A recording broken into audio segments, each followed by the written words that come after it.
नमस्कार दोस्तों, आज अपन डिस्कशन करेंगे संथाल विद्रोह के बारे में। यह विद्रोह 19वीं शताब्दी का एक बहुत ही अच्छा विद्रोह था और इस विद्रोह के ने लगभग उस इलाके में अंग्रेज प्रशासन को अपने नियम बदलने पर बाध्य कर दिया था। तो इस विद्रोह के बारे में हम इस वीडियो में डिस्कशन करेंगे। संथाल विद्रोह जो 1833 में हुआ था, फिर 1855 से लेकर 56 के बीच में भी हुआ था, तो इसके बारे में डिस्कशन करते हैं। तो संथाल विद्रोह इसमें उल्लेखनीय है कि संथाल 1770 के दशक के अंत और 1780 के दशक के शुरुआती वर्षों में कटक, धालधूम और मानभूम, हजारीबाग और मिदनापुर के क्षेत्रों में से राजमहल क्षेत्र में चले गए। उन्होंने खानाबदोश जीवन छोड़ने और एक व्यवस्थित जीवन जीने की इच्छा दिखाई। वे जंगलों को साफ करने, जमीन की जुताई करने और फसल उगाने के लिए तैयार थे। उनका यह कदम ब्रिटिश हितों के अनुकूल था। कंपनी भूमि से अधिक राजस्व और निर्यात के लिए अधिक फसल चाहती थी, इसीलिए अंग्रेजों ने संथालों को राजमहल की पहाड़ियों की तलहटी में बसने के लिए राजी कर लिया।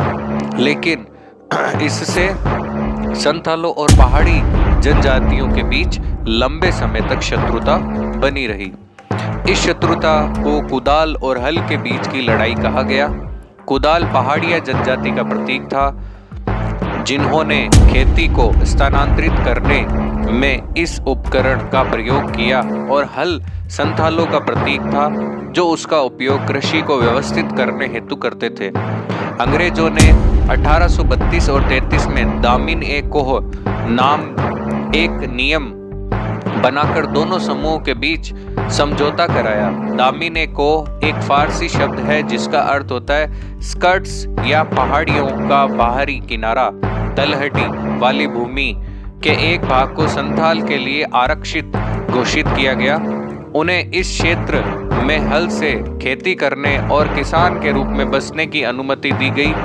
पहाड़िया जनजाति को व्यवहारिक रूप से ऊंचे पहाड़ी इलाकों में पीछे हटने के लिए मजबूर किया गया। समय के साथ संथालों ने पाया कि वे धीरे धीरे उस भूमि को खो रहे हैं जिसे उन्होंने अत्यधिक परिश्रम से कृषि योग्य बनाया था। 1793 का स्थायी बंदोबस्त अधिनियम किसानों के लिए विनाशकारी साबित हुआ। कंपनी सरकार द्वारा उनकी भूमि पर लगाए गए कर बहुत अधिक थे और उन्हें कर चुकाने के लिए ऋण लेने पड़ते थे। लेकिन दीकू साहूकारों ने ब्याज की उच्च दरें वसूल की और जब ऋण नहीं चुकाए गए तो संथालों की जमीन पर कब्जा कर लिया। धीरे धीरे जमींदार दामिन भूभाग पर अधिकार करने लगे और 1850 के दशक तक संथालों ने जमींदारों और साहूकारों के खिलाफ विद्रोह करने की आवश्यकता महसूस की।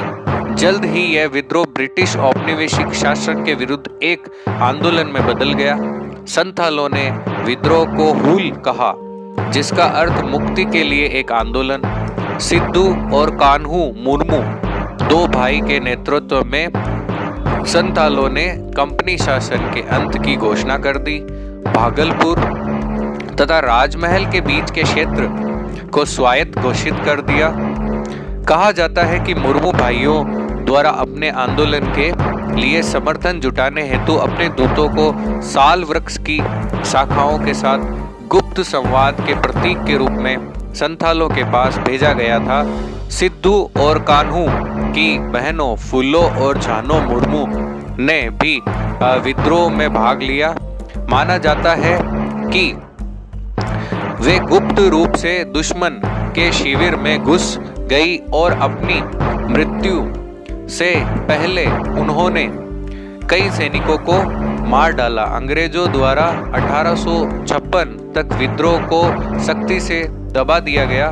कई गांवों को जला दिया था और हाथियों की मदद से उन्हें नष्ट कर दिया गया और हजारों संथालों को मार डाला गया। सिद्धू और कान्हू अंग्रेजों के हाथों मारे गए और 1855 से 56 के संथाल विद्रोह के बाद भागलपुर और वीरभूम जिलों को मिलाकर संथाल परगना बनाया गया। परगना के लिए विशेष कानून भी बनाए गए। तो ये एक तरीके से संथाल जो वो आंदोलन था उसकी जीत मानी जाती है और इस वीडियो में हमने संथाल विद्रोह के बारे में पूरी जानकारी प्राप्त की। धन्यवाद।